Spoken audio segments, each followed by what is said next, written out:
le reggae, c'est Bob Marley? Quelle erreur! Direct Star lève le voile sur un univers tellement plus vaste que les dreadlocks. Oh non. Le reggae, c'est une véritable révolution culturelle venue tout droit de la Jamaïque, une île des Caraïbes de la taille de la Corse, au parcours musical inédit. Le reggae, c'est aussi une scène riche de centaines d'artistes qui ont conquis le monde entier, des punks anglais à la variété française. And that make me a megastar. Le reggae, c'est une musique qui évolue avec de nouvelles générations bling-bling qui côtoient roots et rasta sans complexe. Le reggae, c'est enfin un immense héritage culturel qui a nourri la musique moderne, à commencer par le hip-hop. It's very important that the cameras are rolling and that people can understand and see for themselves where we're coming from. Donc non, tout ne se résume pas à Bob Marley, mais c'est bien lui qui a montré la voie. My feeling about this music is that this music will get bigger and bigger and bigger and bigger and find its right people as it gets bigger. You understand?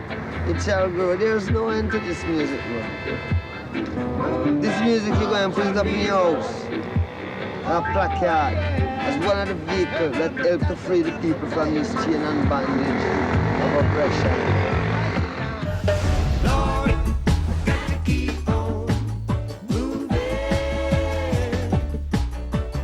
Bob Marley a marqué des générations de musiciens qui aujourd'hui encore le considèrent comme un artiste unique. I was so in awe of Bob Marley. When I started a Bob Marley song, back then we had cassettes, you know. I started Bob Marley song. I wouldn't, out of respect, I would never actually stop the song in the middle. I would let it play to the end. Le premier disque de reggae que j'ai écouté, c'était Burning des Wailers. C'était entre 79 et 81, c'était dans les disques de ma mère. Il n'y avait pas que ça, il y avait aussi Carlos Santana, il y avait aussi les Beatles, donc j'avais le choix, quoi. Et c'est vraiment ce disque-là qui m'a interpellé. Bob Marley a été la première vraie star issue du tiers-monde. Son message universel a été entendu dans les coins les plus reculés de la planète, avec une popularité intacte 30 ans après sa disparition.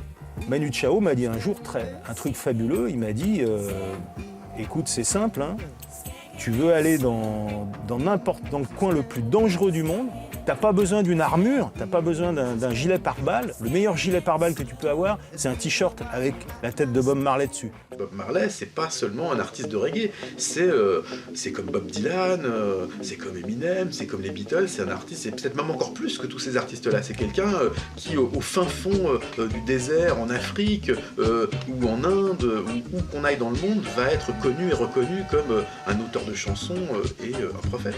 Il a une image qui est devenue une forme d'effigie un peu iconique. Les dreadlocks, le lion, cette espèce de représentation un peu africaine de l'homme, avec sa grande crinière de dreads, ça c'est quand même une image très très forte. Les hommages se succèdent, comme ici avec Lee Scratch Perry, et l'émotion reste intacte. Ce qui frappe, c'est que les chansons de Bob n'ont pas pris une ride.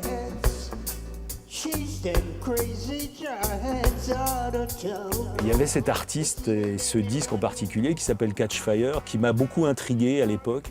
Il m'a intrigué d'une part parce qu'il avait une pochette absolument invraisemblable. C'était un briquet qui s'ouvrait comme ça, un zippo, hein, avec une flamme. Alors là, le choc véritable, ça a été le son. Ça a été ce son de basse monumental qui est sorti de mes enceintes. Et là, je crois qu'il y a quelque chose qui a basculé en moi. Ce son incroyable naît de sa rencontre avec le producteur Chris Blackwell, qui trouve enfin sa star pour lancer le reggae à l'international.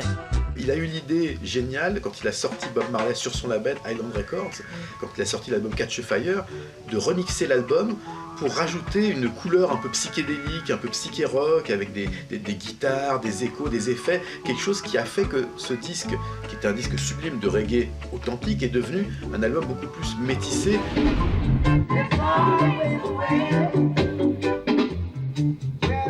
Dans le mythique studio Tuff Gong, Bob Marley s'est investi dans un énorme processus de création, à raison en gros d'un album par an et de tournées triomphales.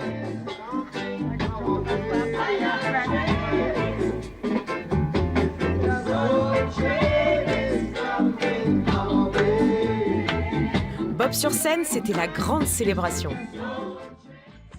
Je l'ai vu en 1975 à Londres, la première fois, dans une salle qui s'appelle le Lyceum, donc qui est une salle un peu à balcon, un peu à l'italienne, où il y avait 2-3 000 personnes, c'est un peu l'équivalent de notre Olympia. Il était là, à quelques mètres, et c'était le début, c'était une révélation, parce que moi c'était la première fois que je voyais ce type dont j'entendais parler depuis un certain nombre d'années, et là je l'avais vraiment en 3 dimensions, en chair, en os, et en charisme absolu. 50 000 personnes se rassemblent ainsi au Bourget, en banlieue parisienne, en 1980. C'est la dernière apparition du prophète Marley en France. Nous sommes en train de sortir des gens qui étouffent. Soyez gentils, reculez. C'était la première fois que je voyais vraiment un concert multicommunautaire. C'est-à-dire que là, véritablement, se rassemblaient des gens qui jusqu'à présent, culturellement, n'avaient aucun lien. Des gens de la communauté antillaise, des gens de la communauté africaine, des amateurs de rock. Tout le monde était là. Bob Marley est une figure immuable, le héros d'une révolution culturelle qui révèle des artistes géniaux au parcours musical remarquable.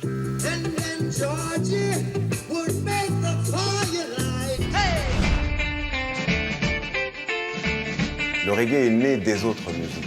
Le reggae est né du blues, du rock'n'roll. Dans les années 50, après la guerre, toute la musique que les Jamaïcains écoutaient venait des États-Unis. Ils captaient les radios de Miami, donc ils entendaient Elvis Presley, ils entendaient Buddy Holly, ils entendaient tous ces artistes-là, ils entendaient aussi Otis Redding.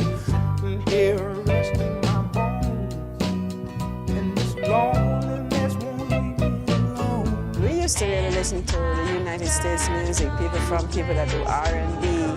I used to like Dionne Warwick well.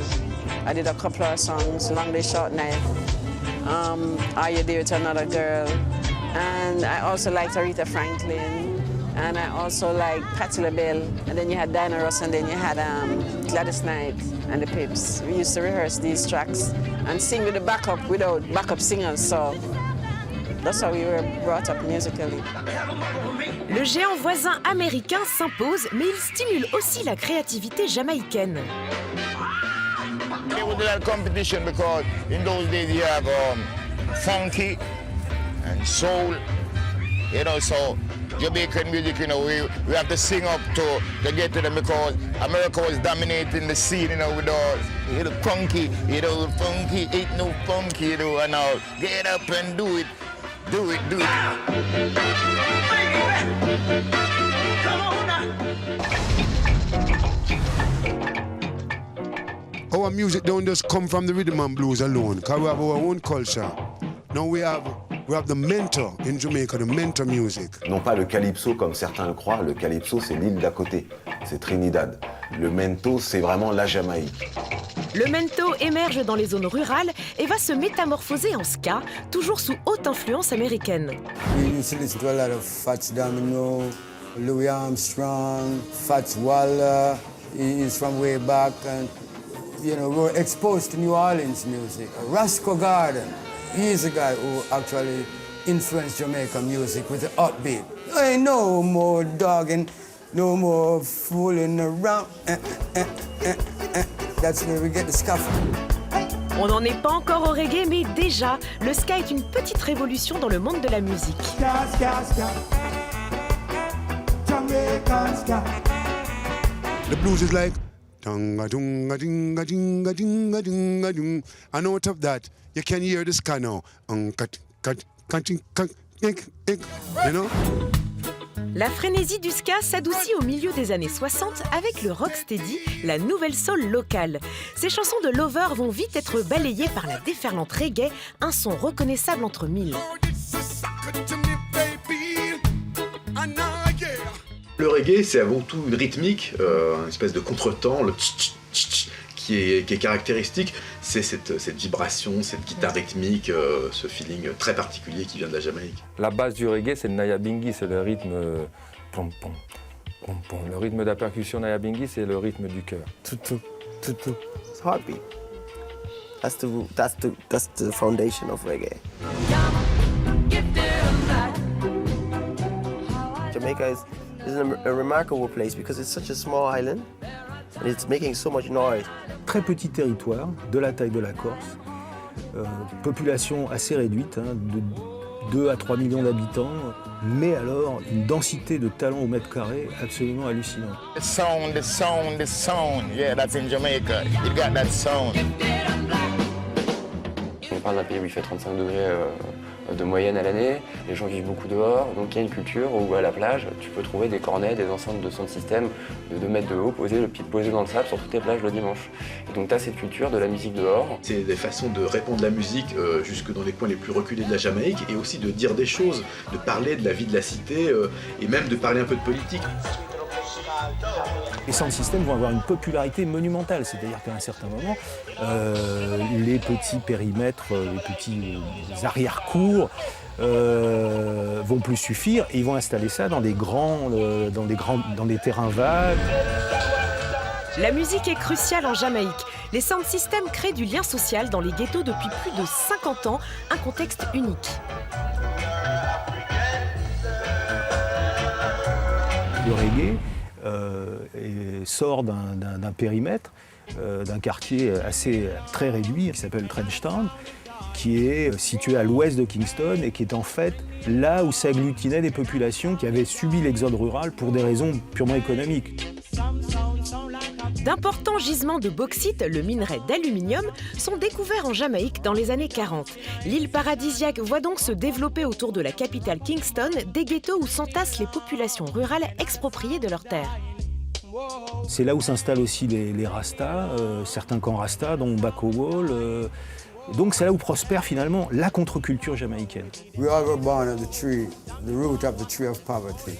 And we have to climb that trunk of struggle and disappointment to reach the branch of success where you mingle with the leaves of luxury and then you're faced with your destiny. Pow, you're no more. Dans les ghettos, devenir gangster ou musicien, ça se discute. Pas étonnant que les artistes s'inspirent de l'imagerie western et s'appellent Dillinger ou Dennis Al Capone, que des noms de gangsters.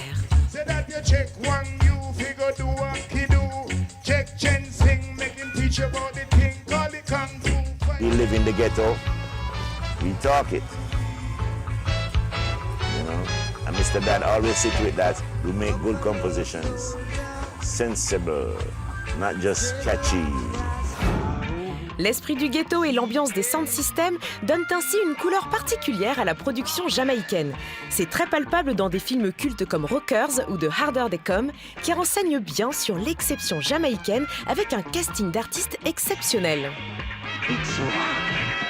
Le plus grand film du reggae est tourné en Jamaïque par un réalisateur qui vivait là-bas, qui était Perry Henzell. C'est évidemment The Harder They Come, avec Jimmy Cliff dans le rôle principal.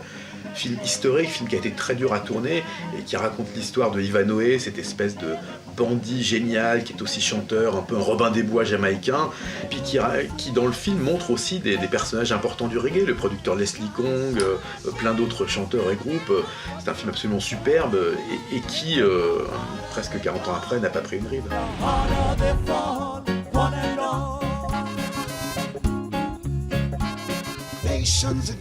Pourquoi le reggae a-t-il émergé dans ce contexte jamaïcain ?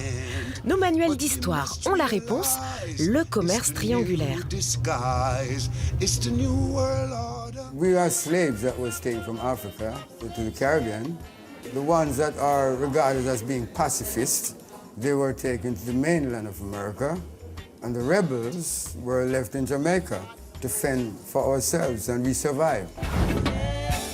Dès son premier album Catch a Fire, Bob Marley aborde la question de l'esclavage dans la chanson Slave Driver, traduction négrier. Dans le genre cash, Slave Driver, en fait, c'était une manière très frontale d'aborder le problème. C'est-à-dire que là, c'était cash.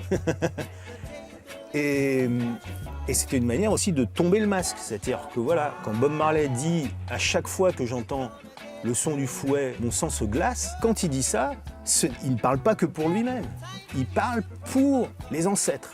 Et c'est peut-être ce qui fait qu'il y a une telle force de vie dans le reggae. C'est le fait que ça vienne de cette partie aussi sombre, aussi douloureuse et aussi tue, parce que personne ne sait rien. C'est une histoire qui est complètement recouverte. Donc il faut faire rejaillir cette douleur pour s'en échapper.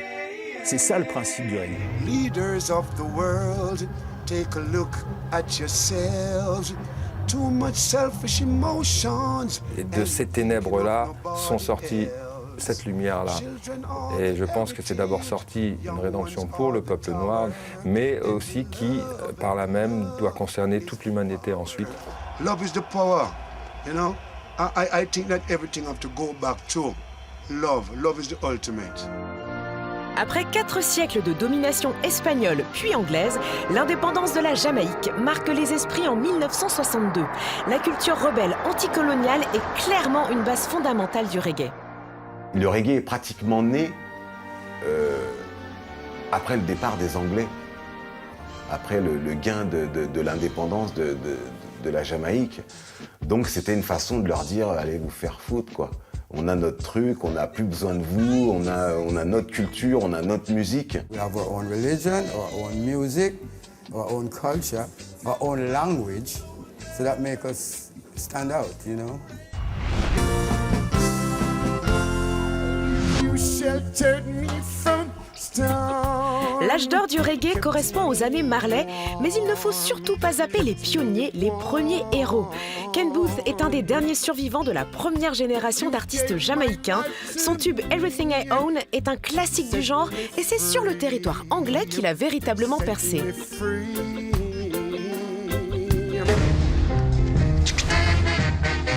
Yeah, England was regarded in early days as our mother country. If you're born before 1962 in Jamaica, you're a British subject. You're supposed to be entitled for a British passport, because then we were being ruled by Britain. Il y a une forte communauté de Jamaïcains à Londres. C'est d'ailleurs par eux que finalement le reggae va filtrer, va passer et va pouvoir. C'est à travers des labels anglais, notamment Island et Virgin, que ça va se développer au plan international. Ça a permis pour la Jamaïque, à la musique jamaïcaine, d'être assez tôt introduite en Angleterre. Déjà à l'époque du ska, un artiste comme Desmond Dekker, avec Israelite, a fait un tube au hit parade anglais, et pas seulement pour le hit parade reggae ou world music, mais vraiment dans les charts pop. Desmond Dekker made it to the chart, I made it to the chart, I made it to #2. And the week I was supposed to hit #1, the Beatles came from nowhere with a song called Get Back to Where You Belong, and sent me right back in the top 30. I was in the chart for 26 weeks. And that made me a mega star then, you know. The BBC, although they banned my music, and they banning it, make it sell 5 million.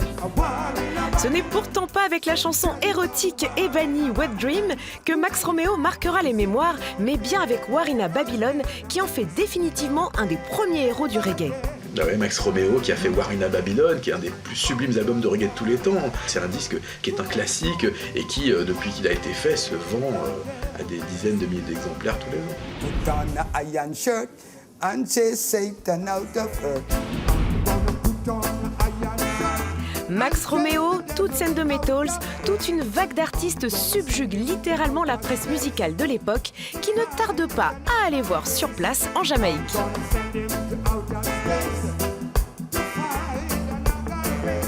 Ces gens-là n'avaient quasiment jamais vu de journalistes blancs. Il y a eu quelques Américains, quelques Anglais. J'étais vraiment parmi les tout premiers Français à le faire. Et véritablement parmi le peu de gens qui se disaient non, là c'est pas uniquement il se passe un truc, c'est trop fort. Et là j'arrive en 78 donc au milieu d'un truc qui est en pleine expansion, qui est en pleine explosion, qui est finalement ce qu'on va appeler l'âge d'or du reggae, avec des artistes qui sont déjà bien implantés, Bob Marley étant évidemment l'exemple numéro 1, mais à côté de ça, il y a Peter Tosh, il y a Bunny Weller, Burning Spear, U-Roy, Zeptones, il y en a une quantité. Les premiers héros du reggae, c'est des gens comme Toute Scène de Metals, qui est un véritable chanteur de R&B, qui a une voix rauque, absolument superbe. Certains restent méconnus du grand public, exemple Joe Higgs, mentor musical des Wailers et de Jimmy Cliff.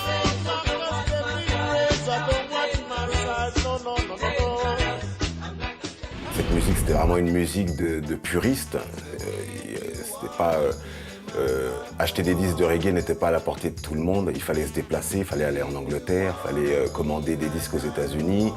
C'était vraiment, à part les disques de Marley, les autres disques étaient très très rares. Je suis tombé sur un pote qui connaissait très bien le reggae, qui était passionné depuis pas mal d'années déjà, qui était donc plus vieux que moi, et qui m'a fait découvrir Dennis Brown, Freddie McGregor, Sugar Minott. Culture, King Tubby's, les Twinkle Brothers. I mean, there's so many. Jimmy Cliff, Sly and Robbie, you have so many. Qui aurait pu imaginer la réunion du punk et du reggae? Bob Marley et Lee Scratch Perry s'enferment pourtant en studio pour créer Punky Reggae Party, un hymne pour les rebelles du monde entier. The right Punky Reggae Party for him especially. Too long meet in London. I was trying to make it in London with some Jamaican musicians and it could not work. So I go back and pick some of my musicians and it work and we take it to Miami. I go to his mother house and we go to Criteria Studio and it worked. Les Clash, eux, dès leur premier album, vont faire une reprise de Police and Thieves, qui est un classique de Junior Murville, un morceau du reggae roots.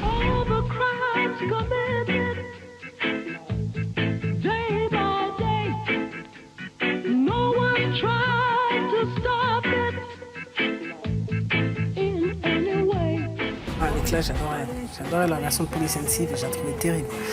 Déjà la version originale est super, mais leur version, je la préfère. Parce que justement, il y a une sorte de dynamique qui est pour moi plus...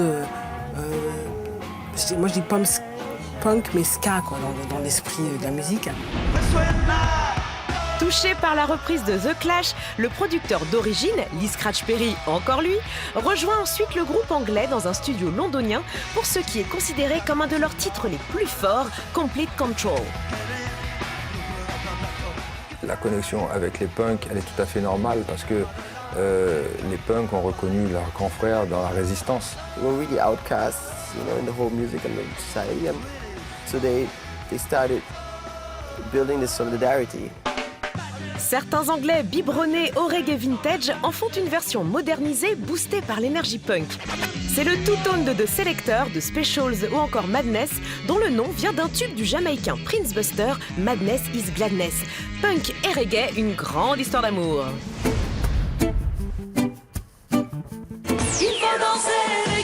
En France, Dalida va surfer sur la vague reggae sur un rythme pas reggae du tout. Et c'est bien Serge Gainsbourg qui fait entrer le reggae par la grande porte avec Aux armes, etc.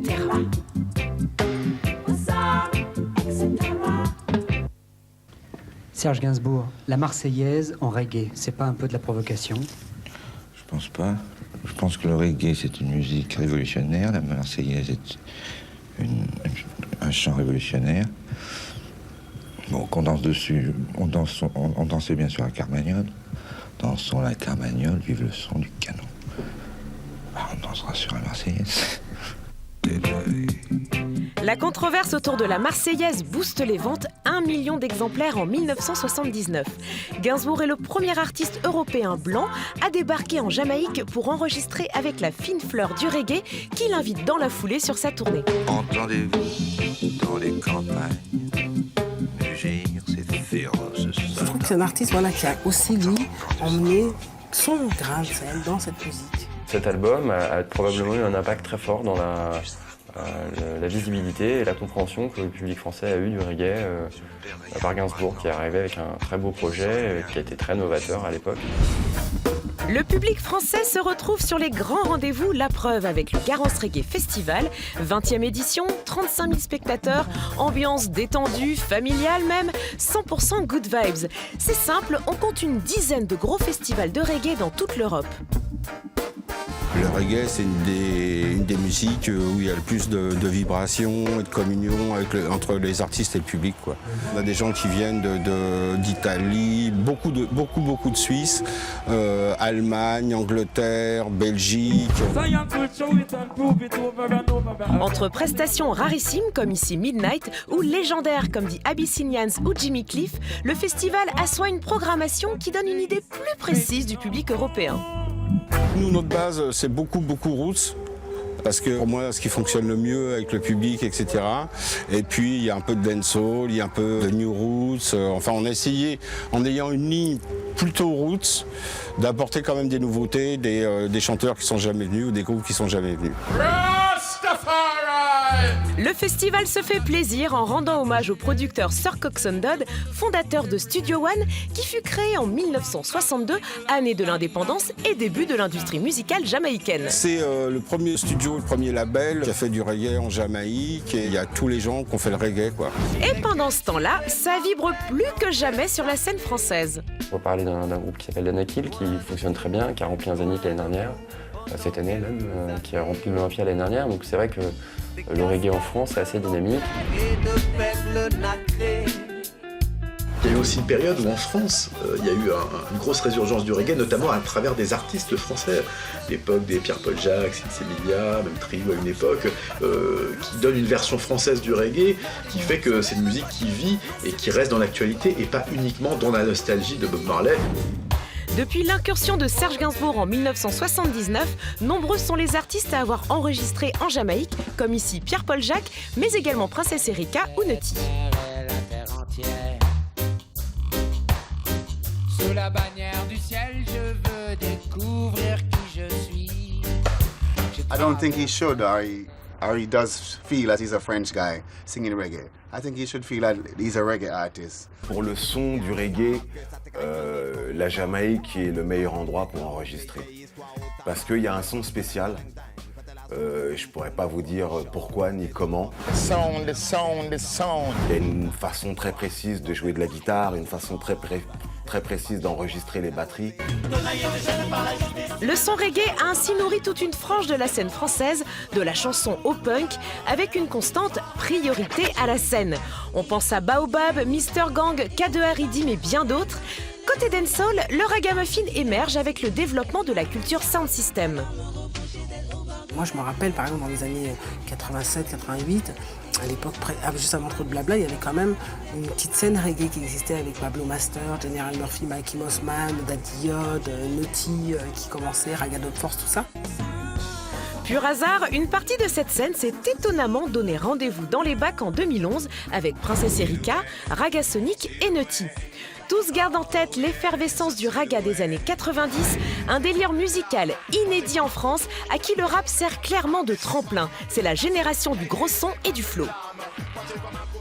Nous à la base on est ragamuffin, c'est-à-dire on n'est pas des vrais rastas purs et durs, mais on kiffe le reggae plus que tout, mais pas trop le côté mystique, toi. Mais on respecte grave, toi, mais on est conscient qu'on est né à Paris dans le bitume, donc on adapte le reggae à notre mode de vie à nous, et ça s'appelle ragamuffin, débrouillard. C'est-à-dire tu te prends en main et tu fais ton buzz toi-même, mais à grande échelle, c'est-à-dire que tu organises des soirées, tu fais venir du monde. Nutty et sa bande ont effectivement pris les choses en main avec le sound system Hi-Fight International, rebaptisé ensuite Stentall. Sans le savoir et sans le vouloir, on était un endroit branché quelque part. C'était un truc de fou et les maisons de disques venaient nous débaucher dans les sound systems. On était les seuls concurrents qu'on avait à l'époque, c'était David Guetta et les Bains-Douches. Voilà, c'était nos concurrents directs. Il doit y avoir une solution, oui, ça, j'en suis certain. À l'image d'un tonton David qui s'invite dans les journaux télévisés, la scène française s'est effectivement imposée dans les années 90. Je te parle pas de Londres, dans les débats pour Brésil. Je te parle des gays, dans les débats pour Cécile.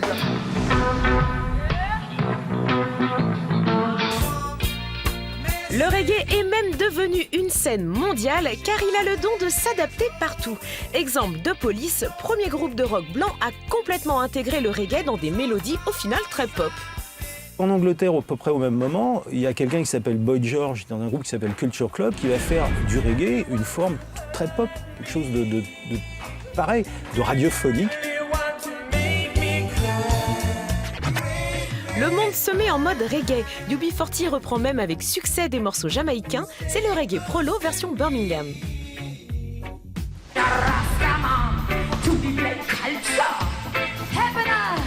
Oui, le reggae est dans la place, à commencer par l'Allemagne où Nina Hagen connaît son plus gros succès avec African Reggae en allemand et en anglais.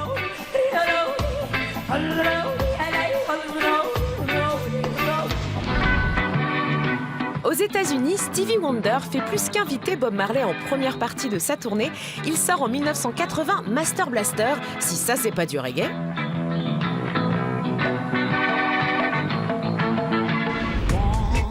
La Jamaïcaine Grace Jones, icône des nuits disco les plus folles, fait une incursion remarquable dans un reggae classe et glacé. Faire du reggae, c'est alors tellement tendance, même les rockers s'y mettent. I wrote for Broadway play, I associated with Rolling Stones, we record together. Keith Richards played on my album Holding Up My Love to You. I did backup vocal on a track called Emotional Rescue, album Emotional Rescue, a track called Dance. Les Stones signent Peter Tosh sur leur label et l'embarquent sur leur tournée européenne. Mick et Peter posent ensemble, c'est vraiment le monde en mode reggae.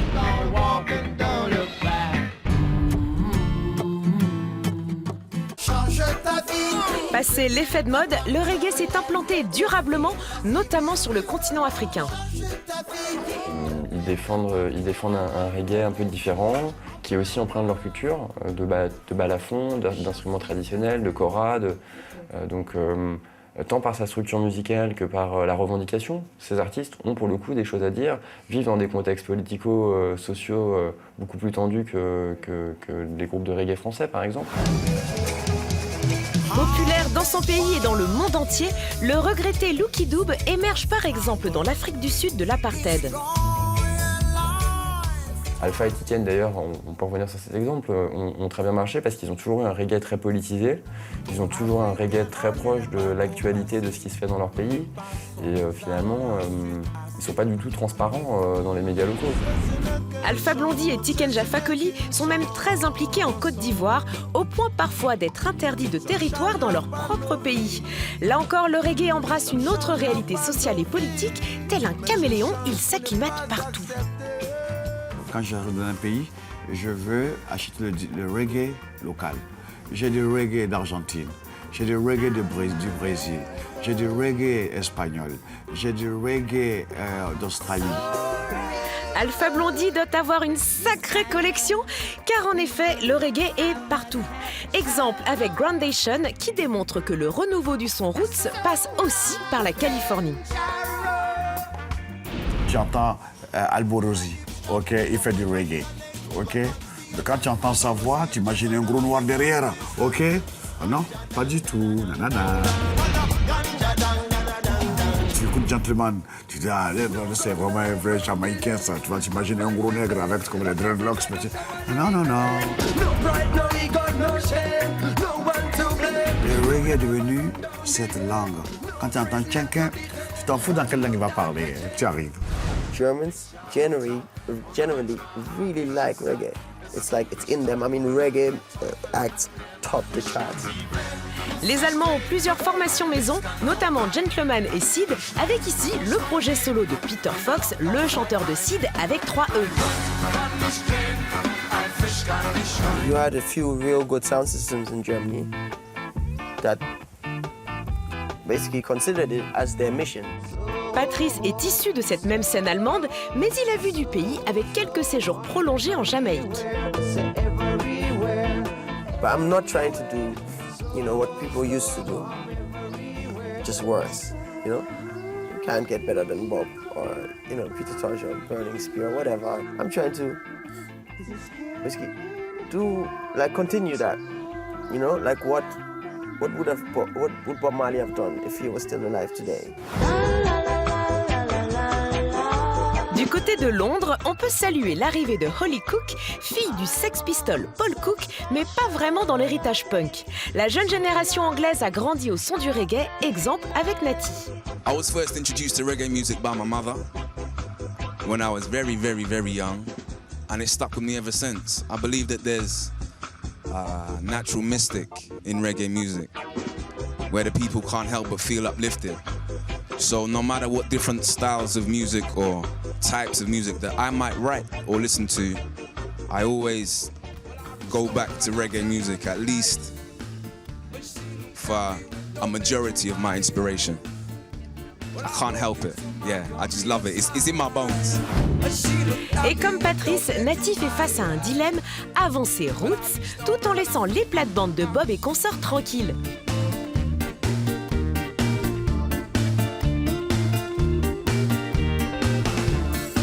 I would say the roots of folk, the roots of soul, the roots of African, the roots of reggae music. If you take all these roots together, I believe then you have a type of music called roots music. Yes, there's reggae roots. Yes, there's folk roots, but roots music, I believe, is just music that is as natural as the trees and organic. So yeah, we make organic music. Le reggae demeure donc un courant majeur de l'histoire de la musique dans le monde entier. Mais quid de la jeune génération jamaïcaine, le reggae 2.0?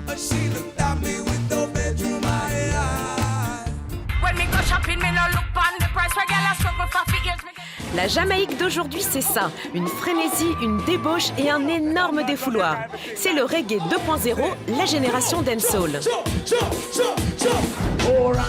Face à la génération dancehall, la génération roots ne lâche pas l'affaire, comme ici avec Bunny Wailer, et ce contraste se retrouve dans un documentaire exceptionnel Made in Jamaica. Pour moi, la Jamaïque représente le reste du monde. C'est une espèce d'île qui contient quelque chose qui est complètement universel. C'est-à-dire que la pauvreté, l'inégalité sociale, tout ça est chanté. Et en fait, ça concerne le monde entier. Dans le dancehall, l'humour est féroce, le quotidien reste au vestiaire, la violence est souvent gratuite, mais pas seulement. La première fois que je suis arrivé à Kingston, j'ai pris la claque de ma vie, quoi. J'ai su ce que c'était le dancehall, c'est-à-dire une musique répandue partout, à tous les coins de rue. Le moindre vendeur de cacahuètes, il a 2 grosses enceintes de chaque côté de son petit truc. Normalement, cette musique, on appelle ça le rub-a-dub. Le mot dancehall a pris le pas parce que où on joue le rub-a-dub, dans les dancehall, les endroits où on danse. Et les premiers artistes de rub-a-dub, c'était des gens comme U-Roy, Yellowman, Josie Wells, Charlie Chaplin, Brigadier Jerry. C'est eux qui ont inspiré tous les DJ de maintenant, les Shaggy, les Sean Paul.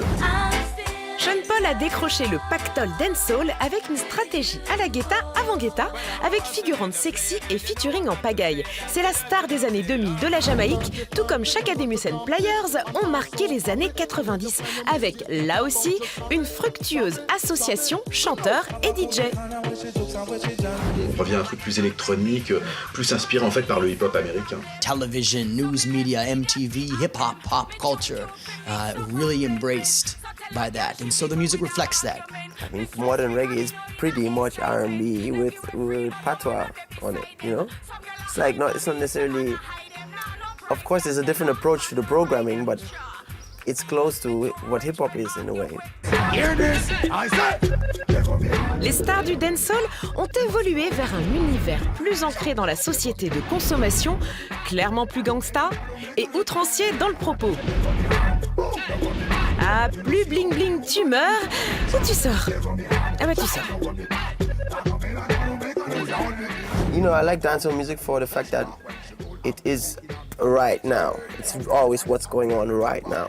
And I think that's important. But it's very quick and fast music, you know, you have 10 songs a week, you know? So, it's entertainment, it's like cheap and quick.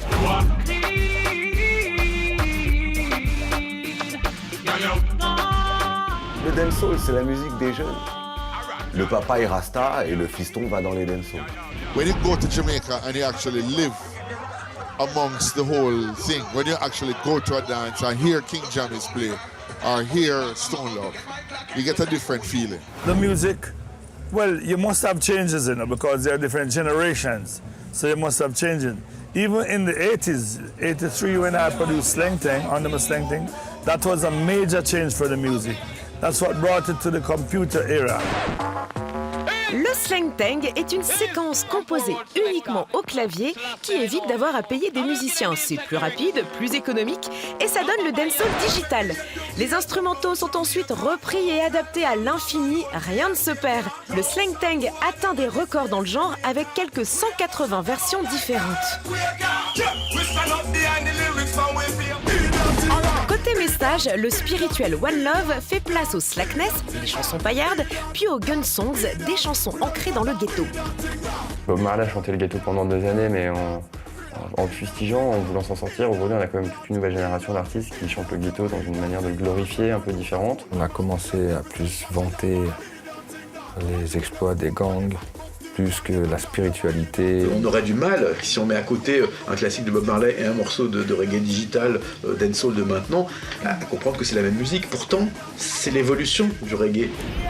La Jamaïque contemporaine, c'est deux partis qui alternent au pouvoir depuis 50 ans, des manipulations politiques qui transforment les élections en guérilla urbaine et des ghettos pris en otage entre gangs et corruption. Beaucoup d'artistes meurent prématurément dans des conditions tragiques, de Peter Tosh à Carlton Barrett, le batteur des Wailers. À Kingston, pouvoir et gangs entretiennent des liens connus de tous. Cela remonte aux années 60. Dans la partie basse de la capitale, où sont regroupés les 15 ghettos, les partis politiques ont recruté ces gros bras pour assurer leur sécurité. Au fil du temps, trafic de drogue et corruption ont lié pouvoir et ce que l'on appelle les dons. You know, so one time when a man had a chain on his ankle, around his neck, around his wrist, he would struggle to break the chain and run away. But now the chain has been transformed into the shape of a gun. La Jamaïque, c'est un pays violent, c'est un pays où les gens ont faim, c'est un pays où il y a eu des crises politiques pendant des années. Donc le quotidien des ghettos en Jamaïque n'est pas le quotidien qu'on vit en France, mais même pas le quotidien qu'on vit dans les quartiers en France. Donc c'est vrai que c'est difficile de comprendre l'ensemble du message qui sort de la Jamaïque.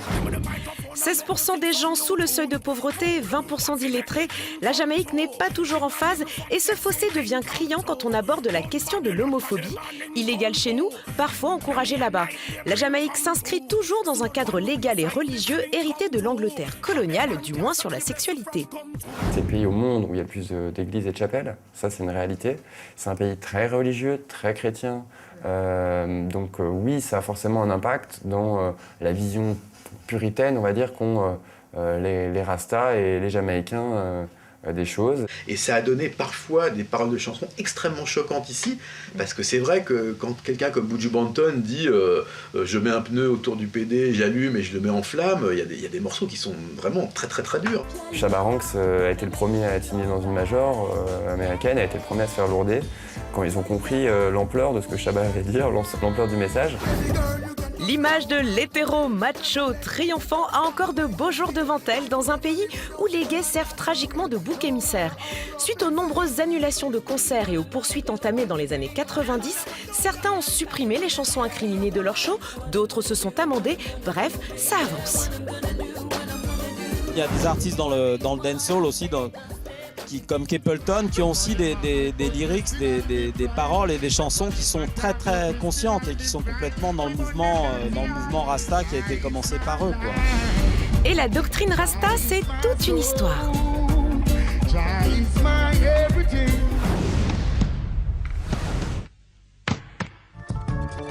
Si les dreadlocks se sont totalement intégrés à la pop culture, la pensée Rasta, c'est d'abord un rejet du système dominant, l'altermondialisme avec 20 ans d'avance. Et ça ne concerne pas que la justice sociale, l'environnement est également en jeu dans les positions altermondialistes. Là encore, avec le végétarisme et l'idée du retour à la terre, les Rastas sont précurseurs de la pensée verte.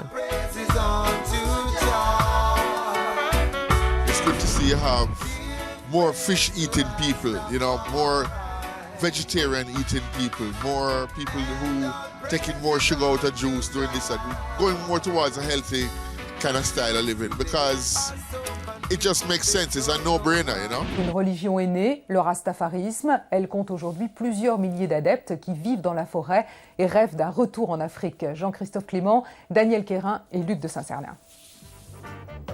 Ils s'appellent entre eux les fils de Jah.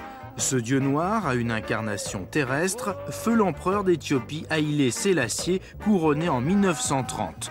Depuis cette époque, les Rastas lui vouent un culte qui a pris naissance en Jamaïque. Difficile à dénombrer, les Rastas représentent une infime minorité au sein des Antilles anglophones. Ils sont à peine une centaine en Martinique. Mal connu, le culte Rastafari prône le retour à la nature, le retour aussi au continent africain. S'il interdit l'alcool et le tabac, il autorise en revanche la consommation de la marijuana. Des fois, on a l'impression que tout le message est enfoui ou caché par la fumée de la marijuana. Ok, la marijuana, c'est pas, ok, c'est pas ça la priorité. Eh bien justement, Direct Star va aller voir ce qui se passe derrière le rideau de fumée et comprendre pourquoi les Rastas ne jurent que par l'Afrique, à commencer par l'Éthiopie. En 1930, Haïlé Sélassié monte sur le trône d'Éthiopie, devient le 225e descendant de la dynastie du roi Salomon et de la reine de Saba, donc la dynastie solomonienne, qui est une dynastie biblique. La venue d'Haïlé Sélassié en Jamaïque en 1966 révèle la puissance du culte Rasta qui puise dans diverses croyances pour élaborer un nouveau mouvement. Il y a un peu de culture indienne dedans, il y a un peu de culture black, il y a un peu de culture blanche aussi. C'est une espèce d'amalgame qui a fait une nouvelle culture, qui est la culture Rasta. Dans cette tambouille spirituelle, c'est encore le continent africain qui ressort avec, par exemple, les couleurs de l'ancien drapeau éthiopien qui deviendront les couleurs Rasta, vert, or et rouge. Les Jamaïcains sont évidemment sensibles au mouvement révolutionnaire afro-américain de Martin Luther King à Malcolm X. C'est pourtant Marcus Garvey qui aura l'impact le plus fort. Cet activiste prône le retour en Afrique pour les Noirs du monde entier. C'est un héros national pour le peuple jamaïcain et plus encore pour les Rastas. Le rastafarisme est donc un courant religieux qui naît dans les années 30. À l'instigation de quelques personnes, notamment un chef de clan qui s'appelle Leonard Howell, qui va se réfugier dans les collines avec une première communauté. Leonard Howell was the first one to point to Haile Selassie as the Black Messiah. He didn't bring a religion. He was just telling you the God's truth. Dans le premier Rasta, on voit bien que vivre en autarcie et en totale indépendance spirituelle, ça passe très mal. Le Rasta est considéré comme le marginal absolu. D'ailleurs, quand on veut faire peur aux enfants le soir, quand ils ne veulent pas manger leur soupe, on leur dit « Attention, le Rasta va venir te prendre ». C'est le croque-mitaine. Il y a une très belle chanson qui ouvre le premier album solo de Bunny Weller, donc un des membres des Wellers de Bob Marley. L'album s'appelait Black Heartman. Le Black Heartman, c'est le Rasta, c'est l'autre nom du Rasta, c'est l'homme au cœur noir. C'est dire à peu près le côté sombre, ténébreux dans lequel on veut ranger ce personnage. La communauté du Pinacle, donc qu'a monté Leonard Howell dans les années 30, va être sujette à main raide de la police, visant à les éliminer, à détruire leur logement.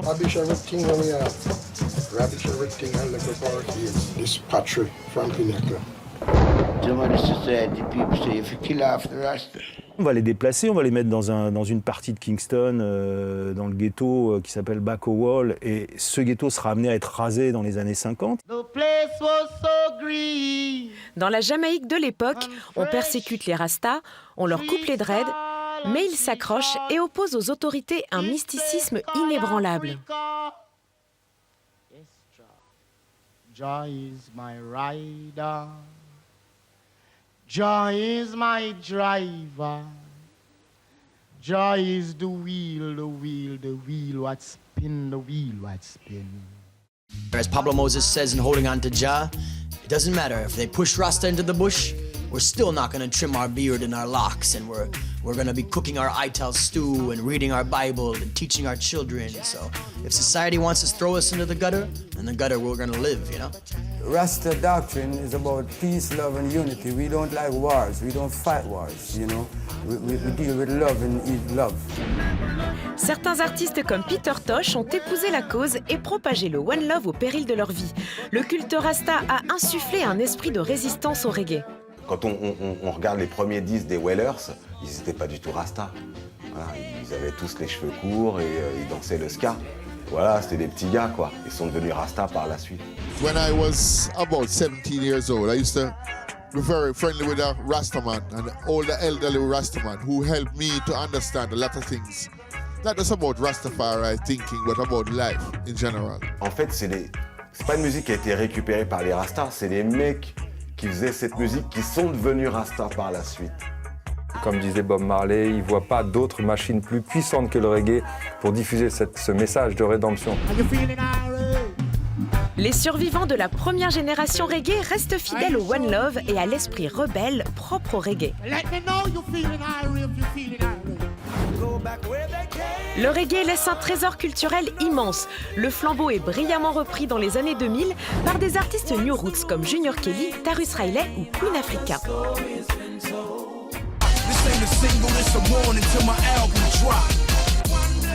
L'héritage du reggae est flagrant dans le hip-hop. À l'image d'un Junior Reid, samplé à plusieurs reprises, le flow jamaïcain est particulièrement recherché. One of the first hip-hop songs come from Jamaica, which is cocaine running around my brain. I got a knife and a fork and a bottle and a cork, and that's the way we spell New York right on. No matter where I treat my guests, they always like my kitchen best because I have cocaine running around my brain. That's 1976, baby. Check it out. Le rap, c'est clairement l'adaptation de la technique des toasters, c'est-à-dire dont les premiers sont, j'ai cité les plus grands, U-Roy, Big Youth, Prince Farai, enfin tous ces gens-là sont ceux qui effectivement sont parmi les premiers à ne pas chanter, mais à scander les mots. Et on voit bien que dans le rap, c'est comme ça que le MC, le maître de cérémonie, est effectivement devenu le pivot d'une musique, certes new-yorkaise, mais avec des racines dans les îles, et notamment en Jamaïque. Dans le jargon jamaïcain, c'est le monde à l'envers. Le sélecteur programme les morceaux et le DJ prend la parole. La concurrence féroce entre studios voit même se développer la technique du clash bien avant les rappeurs. C'est ça aussi l'héritage du reggae. The block parties, like in the Bronx, when they started pushing out the big speakers, those were Jamaicans.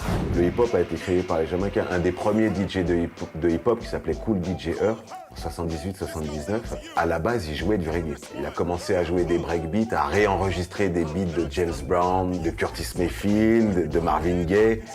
Et il a eu l'idée de les mettre en boucle et puis de délirer dessus, quoi. C'est un peu lui qui a inventé le concept de DJ hip-hop, quoi. Ensuite, les rappeurs sont venus par la suite. Mais ouais, le hip-hop vient du reggae. Le reggae a posé les bases de la musique moderne. On ne presse en vinyle que les chansons testées avec succès sur les pistes et on recycle à gogo les instrumentaux qui marchent. Le reggae, ou comment un impératif économique, devient tout un art. Il paraîtrait même que le remix a été inventé en Jamaïque grâce au dub. There would definitely not be electronic music without reggae. You know, dub basically created all that stuff. You know, dub, I mean, King Tubby's, in my eyes, yeah, is an absolute genius. Il est derrière une console et il est ingénieur du son. Et donc, à un moment, il va commencer à jouer avec les pistes. Il efface les pistes vocales, ou il efface la basse, il laisse que la charleston, et puis il fait réapparaître comme ça. Et il va y avoir une espèce de jeu comme ça, permanent, entre les sons, les sonorités, qui va donner, une autre dimension à la musique jamaïcaine. L'autre cadre du dub, c'est Lee Scratch Perry. On le surnomme The Upsetter, celui qui bouscule les producteurs installés. On le présente aussi comme l'inventeur du sample à la fin des années 60. C'est le savant fou du reggae. That you can create any other form of melody you want on the drum and the bass, but you wouldn't not be able to create melody so easy with the guitar and the piano, playing the card and playing different things. So you can do anything you want on dub, so I become a specialist in dub. C'est un minimalisme qui maintenant est la norme, avec des bruitages, des effets sonores. Ça a vraiment été un pionnier, un avant-gardiste, un créateur. Il avait une espèce de magie complètement incroyable qui fait qu'il a créé des sons, il a inventé le reggae moderne aussi d'une certaine façon. Lee Perry and them too, yeah, King Jammies, all these guys, but I'm saying King Tubby's. I mean, what he brought to electronic music, like they all really just, trying to do what he's done like decades ago, you know. Du sound system des années 50 à la free party née 30 ans plus tard, le concept est le même, faire la fête librement en plein air avec du gros son. Bel héritage. En Jamaïque, on n'hésite pas à prendre sa sono, la charger dans sa bagnole et aller dans les montagnes jouer du son. Donc quelque part, cette spontanéité de la culture sound system a laissé un héritage dans la culture électro dans les années 90 en France, comme dans tous les pays d'Europe d'ailleurs. Cette culture du militantisme musical, qui prendre sa sono sur son dos pour aller jouer dans les champs, quelque part, je pense que c'est un héritage qu'on doit à la culture des sound systems. Et c'est magique parce que c'est vrai, ce sont des gens qui venaient de rien, qui n'avaient rien, et qui ont réussi à produire un phénomène sur lequel beaucoup de gens aujourd'hui vivent. Ils ont produit vraiment quelque chose qui nourrit plein des milliers de personnes aujourd'hui.